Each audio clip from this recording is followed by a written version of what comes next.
গোপন সংবাদের ভিত্তিতে জানা যায়, সুন্দরবনে কুখ্যাত ডাকাত করিম শরীফ বাহিনীর সদস্যরা সুন্দরবনের সেরা নদী সংলগ্ন মূর্তির খাল এলাকায় অবস্থান করছে। প্রাপ্ত তথ্যের ভিত্তিতে তারিখ বৃহস্পতিবার সকাল 6টায় কোস্টগার্ড বেস মংলা কর্তৃক উক্ত এলাকায় একটি বিশেষ অভিযান পরিচালনা করা হয়।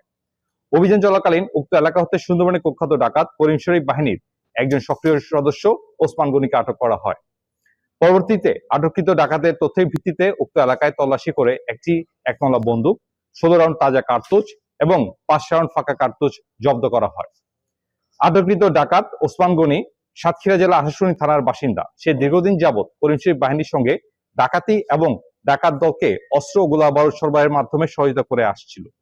জব্দকৃত আলামত ও আটককৃত ডাকাতের পরবর্তী আইনানুগ ব্যবস্থা গ্রহণের প্রক্রিয়াধীন রয়েছে।